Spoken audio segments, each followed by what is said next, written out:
नमस्कार, स्वागत है आप सभी का डीडी न्यूज में। आपके साथ मैं हूं संध्या शर्मा। आइए बुलेटिन की शुरुआत करते हैं हेडलाइंस के साथ। पंजाब में आज फिर किसानों का प्रदर्शन। अपनी मांगों को लेकर आप मंत्रियों और विधायकों के घर का करेंगे घेराव।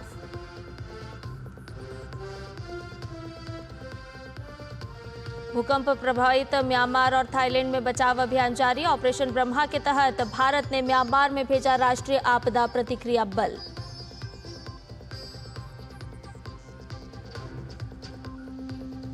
नेपाल के प्रधानमंत्री आज संसद में देंगे बयान। देश में राजशाही की मांग को लेकर हो रहे आंदोलन पर स्पष्ट करेंगे हालात।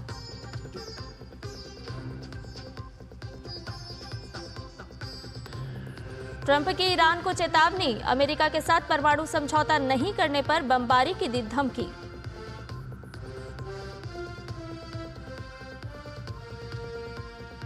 और देश भर में मनाई जा रही है ईद उल फितर। राष्ट्रपति ने कहा, भाईचारे, सहयोग और करुणा की भावना को मजबूत करता है ईद।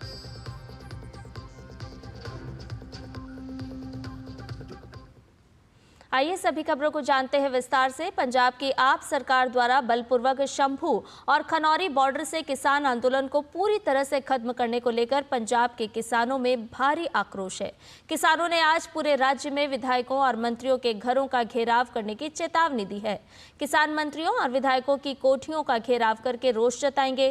किसानों का आरोप है कि पंजाब सरकार ने उनके साथ जबरदस्ती की। दरअसल 19 मार्च को पुलिस ने शंभू और खनौरी बॉर्डर पूरी तरह से खाली करा दिया था और कई किसान नेताओं की गिरफ्तारियां भी हुई थी, जिसके विरोध में किसान पंजाब के मंत्रियों और विधायकों के घरों का घेराव करने वाले हैं। राष्ट्रपति द्रौपदी मुर्मू आज से महाराष्ट्र की 2 दिवसीय यात्रा पर रहेंगी। राष्ट्रपति आज शाम मुंबई पहुंचेंगी। राष्ट्रपति द्रौपदी मुर्मू मंगलवार को मुंबई में भारतीय रिजर्व बैंक की 90वीं वर्षगांठ के समापन समारोह में शामिल होंगी।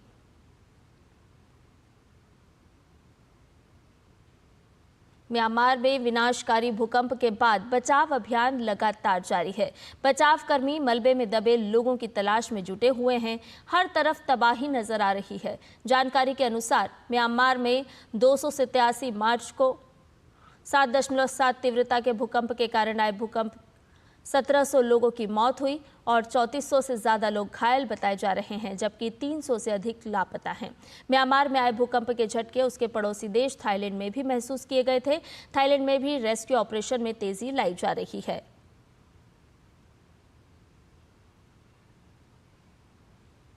मानवीय सहायता और आपदा राहत के प्रति भारतीय नौसेना की तत्काल प्रतिक्रिया के तहत पूर्वी नौसेना कमान से भारतीय नौसेना के जहाज सतपुड़ा और सावित्री 29 मार्च को यांगून के लिए रवाना हुए।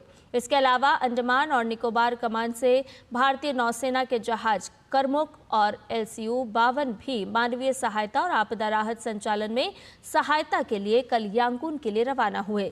इन जहाज़ों पर लगभग 52 टन राहत सामग्री है, जिसमें आवश्यक कपड़े, पीने का पानी, भोजन, दवाइयां और आपातकालीन राहत सामग्री शामिल है।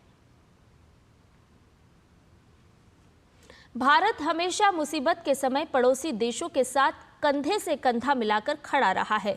म्यांमार में आए विनाशकारी भूकंप के बाद इसे फिर से देखा जा सकता है। म्यांमार के लिए मदद के हाथ बढ़ाने वाला भारत पहला देश रहा। म्यांमार की मदद के लिए भारत ऑपरेशन ब्रह्मा चला रहा है। इसके तहत 80 सदस्यीय राष्ट्रीय आपदा प्रतिक्रिया बल म्यांमार भेजा गया है।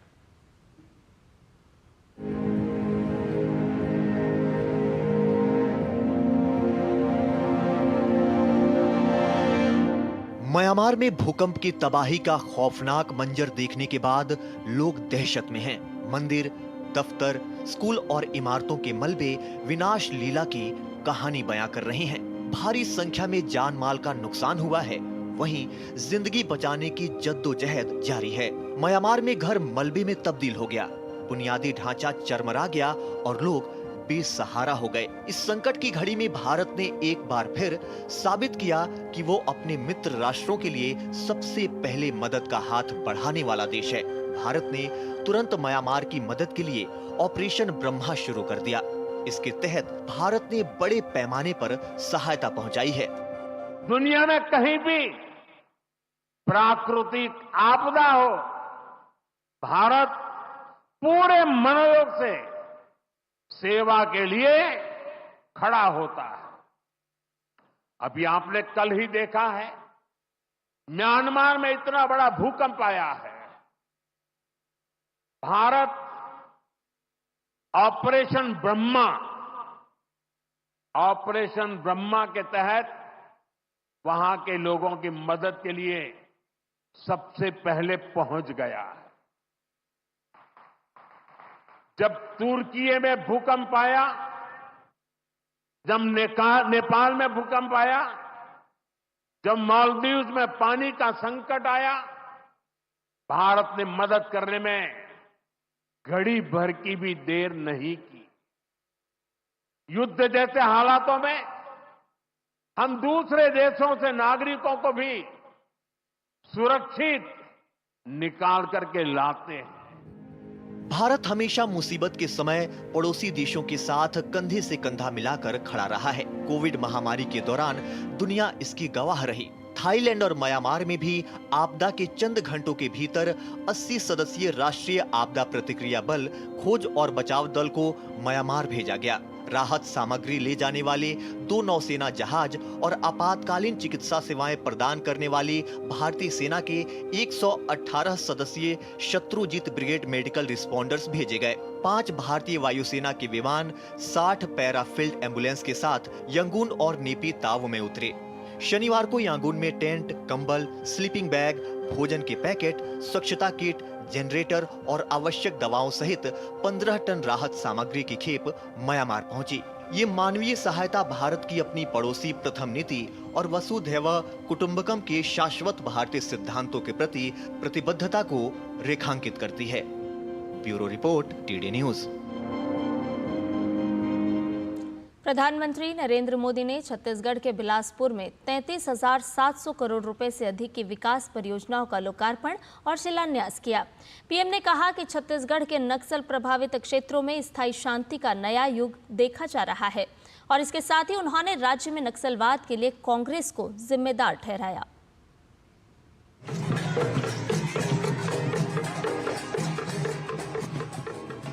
बिलासपुर में मौका था प्रधानमंत्री आवास योजना ग्रामीण के 3 लाख लाभार्थियों के गृह प्रवेश का। प्रधानमंत्री ने खुद लाभार्थियों को घर की चाबियां सौंपी। उन्होंने कहा, गरीबों के लिए पक्की छत के सपने का मोल क्या होता है वे अच्छी तरह से जानते हैं। जबकि कांग्रेस के शासन में लाखों लोगों के सपने फाइलों में गुम होकर रह जाते थे। छत्तीसगढ़ के लाखों परिवारों के पक्के घर का सपना पहले की सरकार ने फाइलों में गुमा दिया था और तब हमने गारंटी दी थी, ये सपना हमारी सरकार पूरा करेगी। कांग्रेस को भ्रष्ट और बेईमानी की मानसिकता वाली पार्टी करार दिया। उन्होंने कहा कि छत्तीसगढ़ में कुल 33,700 करोड़ रुपए की जिन परियोजनाओं का शिलान्यास और लोकार्पण हुआ है, उससे नागरिकों को सुविधा मिलेगी। उनकी सरकार अब गांव-गांव तक विकास लेकर जा रही है, जबकि कांग्रेस के शासन में आदिवासी इलाकों तक विकास पहुंचता ही नहीं था। साथियों, विकास के लिए बजट के साथ साथ नेक नियत भी जरूरी है। अगर कांग्रेस की तरह मन और मस्तिष्क में बेईमानी भरी हो तो बड़े से बड़े खजाने भी खाली हो जाते हैं। यही स्थिति हमने कांग्रेस के शासन के दौरान देखी है। इस कारण आदिवासी अंचलों तक विकास नहीं पहुंच पाया। वंचितों, पिछड़ों और जरूरतमंदों के विकास के प्रति उन्होंने अपनी सरकार के संकल्प को दोहराया। प्रधानमंत्री ने कहा कि नक्सलवाद की समस्या को कांग्रेस की उदासीनता ने ही बढ़ावा दिया था। कांग्रेस की नीतियों की वजह से छत्तीसगढ़ सहित देश के अनेक राज्यों में नक्सलवाद को बढ़ावा मिला। देश में जहां जहां अभाव रहा, जो क्षेत्र विकास से पीछे रहे, वहां वहां नक्सलवाद फलता फूलता रहा। लेकिन जिस दल ने 60 साल सरकार चलाई, उसने क्या किया? उसने ऐसे जिलों को पिछड़ा घोषित कर अपनी जिम्मेदारी से मुंह मोड़ लिया। उस समय की सरकारों की उदासीनता ये आग में घी डालने जैसा था। विकास का नया दौर नक्सलवाद को खत्म करने और लोगों में नया विश्वास जगाने की दिशा में काम कर रहा है। प्रधानमंत्री ने छत्तीसगढ़ के लिए जिन परियोजनाओं का शिलान्यास और उद्घाटन किया, उनमें रेलवे की 7 परियोजनाएं शामिल रहीं। इसी के साथ छत्तीसगढ़ ऐसा राज्य भी बन गया है जहां रेलवे का 100% विद्युतीकरण पूरा हो गया। अभनपुर से रायपुर के बीच चलने वाली मेमू ट्रेन को प्रधानमंत्री ने हरी झंडी दिखाई। इसके अलावा उन्होंने NH-130D के दोहरीकरण की आधारशिला रखी, जबकि NH-930 और NH-43 के लेन के अपग्रेडेशन को राष्ट्र को समर्पित किया। विद्युत उत्पादन और ऊर्जा दक्षता के लिए उन्होंने 9,790 करोड़ रुपए से अधिक की लागत वाली NTPC की सीपत सुपर थर्मल पावर परियोजना 3 की आधारशिला रखी, जबकि 15,800 करोड़ रुपए की लागत वाली राज्य विद्युत उत्पादन कंपनी की क्रिटिकल थर्मल पावर परियोजना राष्ट्र को समर्पित की। वहीं BPCL और HPCL के लिए पाइपलाइन परियोजनाओं का भी प्रधानमंत्री ने लोकार्पण और शिलान्यास किया। इसके साथ ही प्रधानमंत्री ने राज्य के लिए 130 PM श्री स्कूल और रायपुर में विद्या समीक्षा केंद्र को समर्पित किया। साथ ही PM school for rising India योजना के तहत 130 स्कूलों को अपग्रेड किए जाने की योजना का भी शुभारंभ किया गया। बिलासपुर से सोमेश पटेल के साथ ब्यूरो रिपोर्ट, DD न्यूज। और चैत्र नवरात्र के दूसरे दिन आज मां ब्रह्मचारिणी की पूजा अर्चना की जा रही है। देश भर के मंदिरों में भक्तगण मां की भक्ति में लीन है। नवरात्रि के दौरान 9 दिनों तक प्रत्येक दिन देवी दुर्गा के अलग अलग रूपों की पूजा होती है।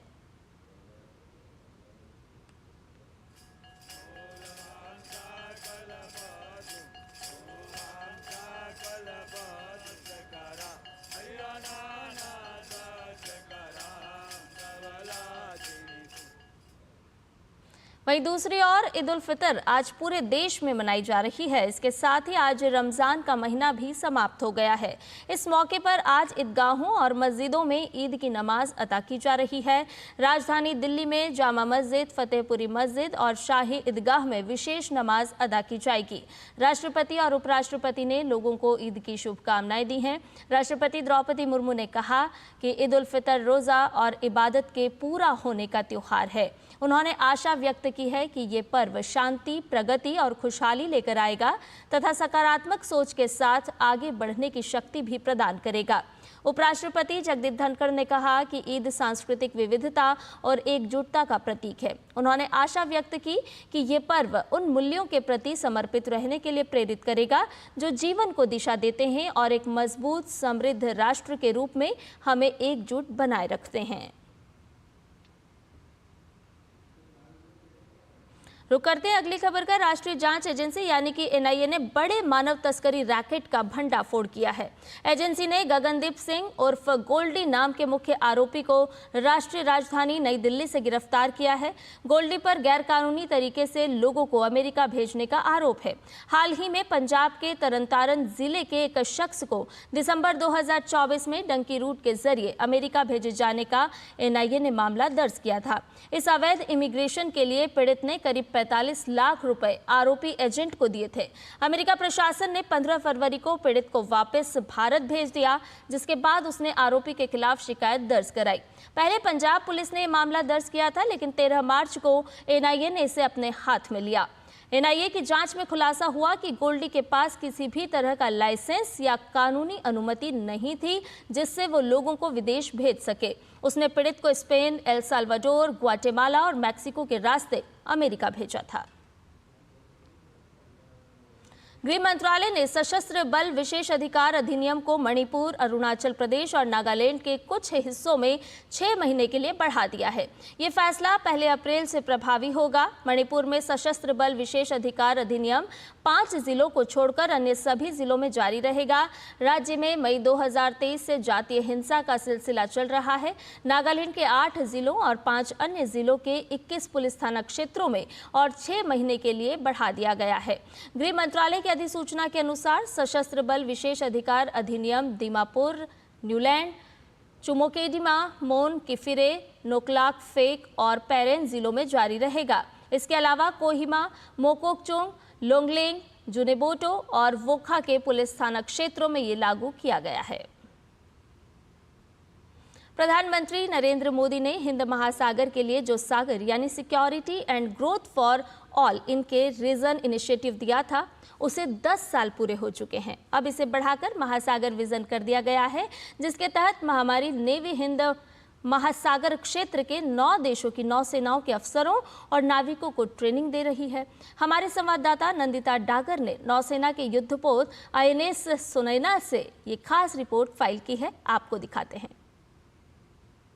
इस वक्त हम INS सुनैना पर हैं। INS सुनैना इंडियन नेवी की नौसेना की एक ऑफशोर पेट्रोल वेसल है, लेकिन इस वक्त INS सुनैना को इंडियन ओशन शिप सागर या IOS सागर के नाम से भी जान सकते हैं, डेजिग्नेशन दिया गया है।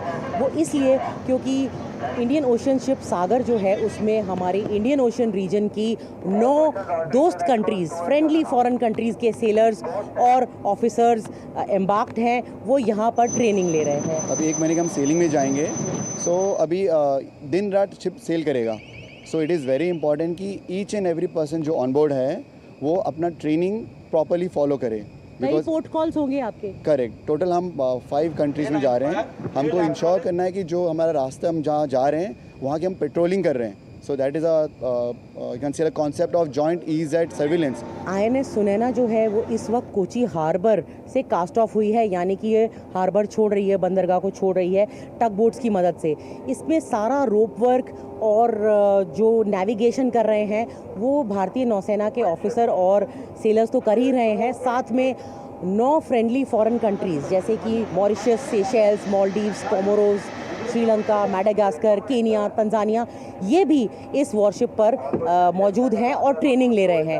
अपने 2 हफ्ते का कैप्सूल जो कोची में हुआ था, सदर्न नेवल कमांड जो इसको ट्रेनिंग कमांड के नाम से जाना जाता है, उसके बाद ये खुद उस जो उन्होंने वहाँ पर ट्रेनिंग पाई है उसको कैसे प्रैक्टिकली यहाँ पे सीमैनशिप यानी कि रोप वर्क आदि करना, शिप का नेविगेशन करना और जो डिसिप्लिन्स है शिप के, उसके अंदर ये सारे के सारे वो हाथों से आजमा रहे हैं। जो IOS सागर का जो कार्यक्रम है, हमारे जो माननीय प्रधानमंत्री का महासागर विजन है उससे एकदम अलाइंड है।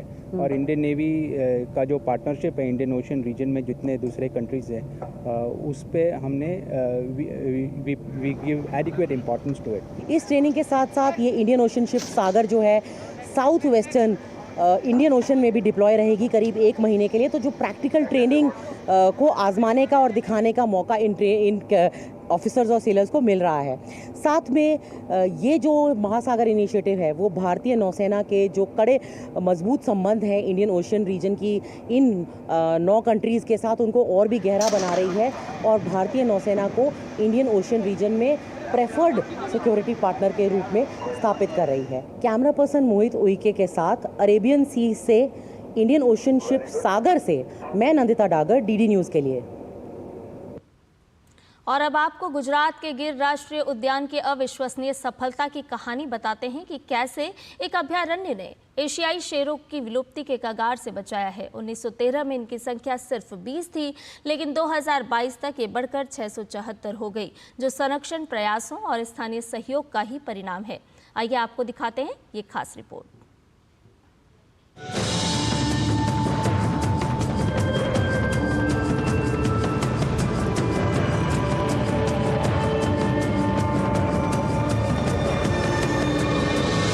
स्वागत है गिर राष्ट्रीय उद्यान में, जो दुनिया का एकमात्र स्थान है जहां एशियाई शेर प्राकृतिक रूप से पाए जाते हैं।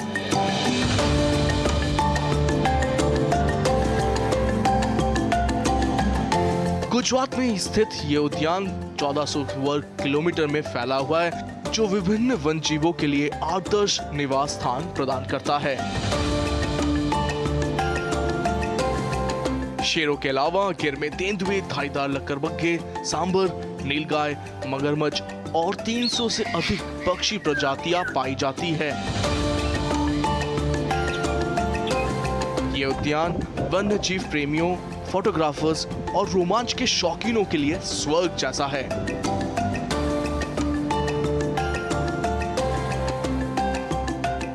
गिर में संरक्षण प्रयासों की सफलता प्रेरणादायक है। संगठित प्रयासों की बदौलत एशियाई शेरों की संख्या में लगातार वृद्धि हो रही है, जिससे ये वन्य जीव सुरक्षा का एक अद्भुत उदाहरण बन गया है। यहाँ गाइडेड जीप सफारी का अनुभव लेते हुए प्रकृति की रोमांचक झलक पाई जा सकती है। चाहे शेर की दहाड़ हो या हिरन की छलांग या दुर्लभ पक्षियों की मधुर आवाज, गिर राष्ट्रीय उद्यान एक अविस्मरणीय अनुभव प्रदान करता है। आइए भारत के गौरव गिर की प्राकृतिक सुंदरता का आनंद लें। तापस भट्टाचार्य की रिपोर्ट, टीडी न्यूज। नेपाल में राजशाही की वापसी की मांग को लेकर चल रहे हिंसक प्रदर्शनकारियों और पुलिस के बीच झड़प में 2 लोगों की मौत हो गई है, जबकि पुलिस ने 100 से ज्यादा राजशाही समर्थकों को गिरफ्तार किया है। प्रदर्शनकारियों ने कई इमारतों में आग लगा दी और वाहनों में तोड़फोड़ की। राजशाही समर्थकों ने सरकार को 1 हफ्ते का अल्टीमेटम दिया है। इस बीच नेपाल के प्रधानमंत्री केपी शर्मा ओली आज संसद में बयान देंगे और देश में राजशाही की मांग को लेकर हो रहे आंदोलन पर स्थिति स्पष्ट करेंगे। वहीं रविवार को होने वाली नेशनल असेंबली की बैठक आज सुबह 11:15 पर होगी। इसकी जानकारी संघीय संसद सचिवालय द्वारा एक नोटिस के माध्यम से साझा की गई है। इससे पहले रविवार को नेशनल असेंबली की बैठक 3 बार स्थगित की गई थी। दरअसल विपक्षी दलों के सांसद संसद में प्रधानमंत्री से इस बात का जवाब मांगते हुए संसद की कार्यवाही बाधित कर रहे हैं कि उन्होंने नेपाल विद्युत प्राधिकरण के प्रबंध निदेशक को क्यों हटाया। ईरान के परमाणु कार्यक्रम को लेकर अमेरिका ने ईरान पर कड़ी कार्रवाई करने की चेतावनी दी है। अमेरिकी राष्ट्रपति डोनाल्ड ट्रंप ने रविवार को ईरान पर अमेरिका के साथ परमाणु समझौता न करने पर बमबारी और सेकेंडरी टैरिफ लगाने की धमकी दी। इससे पहले राष्ट्रपति डोनाल्ड ट्रंप ने पत्र लिखकर ईरान से एक नया परमाणु समझौता करने को कहा था। वहीं ईरान के राष्ट्रपति मसूद पेजेश्कियन ने परमाणु कार्यक्रम पर समझौते के लिए अमेरिका के साथ सीधी बातचीत को खारिज कर दिया। राष्ट्रपति मसूद पेजेश्कियन ने जोर दिया कि तेहरान वाशिंगटन के साथ अप्रत्यक्ष वार्ता जारी रखने के लिए तैयार है। इसके साथ ही तेहरान ने ट्रंप की चेतावनी को खारिज कर दिया, जिसमें ट्रंप ने समझौता करने या सैन्य परिणाम भुगतने की धमकी दी थी। 2018 में अपने पहले कार्यकाल के दौरान ट्रंप ने ईरान के साथ हुए परमाणु समझौते से अमेरिका को अलग कर दिया था। पश्चिमी ताकतें ईरान पर आरोप लगाती हैं कि ईरान यूरेनियम को विखंडनीय शुद्धता के उच्च स्तर तक समृद्ध करके परमाणु हथियार क्षमता विकसित करने के लिए एक गुप्त एजेंडा चला रहा है। वहीं ईरान का कहना है कि उसका परमाणु कार्यक्रम पूरी तरह से नागरिक ऊर्जा उद्देश्यों के लिए है। इधर रूस यूक्रेन युद्ध को समाप्त करने की कोशिश में जुटे अमेरिकी राष्ट्रपति डोनाल्ड ट्रंप ने रूस के राष्ट्रपति पुतिन पर संघर्ष विराम समझौते में बाधा डालने का आरोप लगाया है। डोनाल्ड ट्रंप पुतिन द्वारा यूक्रेन के राष्ट्रपति की आलोचना करने से नाराज हैं। इस मामले में ट्रंप ने रूसी तेल पर शुल्क लगाने की चेतावनी दी है। उन्होंने व्लादिमीर पुतिन को सीजफायर में बाधा डालने की कोशिश में रूसी तेल पर 25 से 50% सेकेंडरी टैरिफ लगाने की धमकी दी है। चीन के शंघाई में भारतीय सांस्कृतिक कार्यक्रम चैती फेस्टिवल का आयोजन किया गया। शंघाई में भारत के महावाणिज्य दूतावास द्वारा भारतीय सांस्कृतिक संबंध परिषद और चैती फाउंडेशन के सहयोग से आयोजित इस कार्यक्रम में प्रसिद्ध सितार वादक पूर्वयांश चटर्जी और जाने माने बांसुरी वादक राकेश चौरसिया ने शानदार प्रस्तुति दी। कलाकारों की प्रस्तुतियों ने दर्शकों को मंत्रमुग्ध कर दिया। भारतीय संगीत का लुत्फ उठाने के लिए बड़ी संख्या में चीन के नागरिक, विभिन्न देशों के राजनयिक, व्यवसायिक और शैक्षणिक समुदायों से जुड़े लोग शामिल हुए।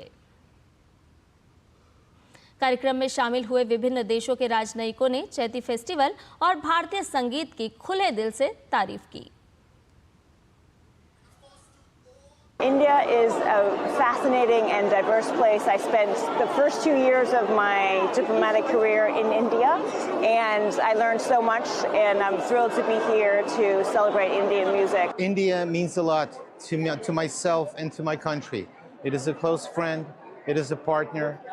It shares similar views on many, many issues. And most of all, we are friends, and we tend to keep it that way.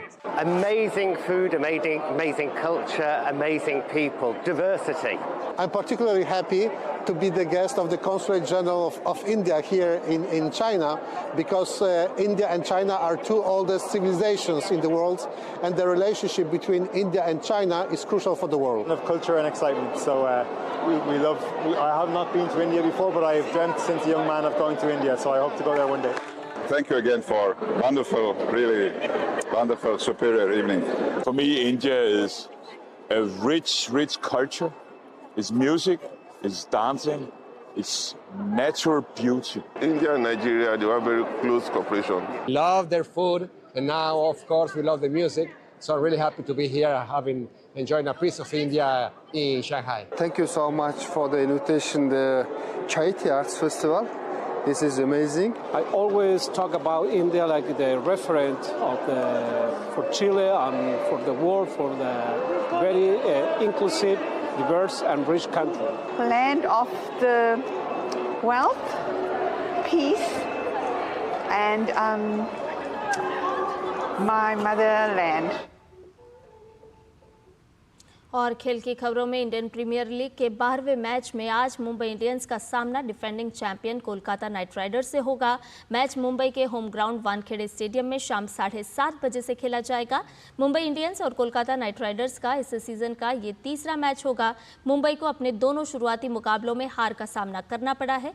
Team को पहले मुकाबले में चेन्नई सुपर किंग्स और दूसरे में गुजरात टाइटंस के खिलाफ हार झेलनी पड़ी थी।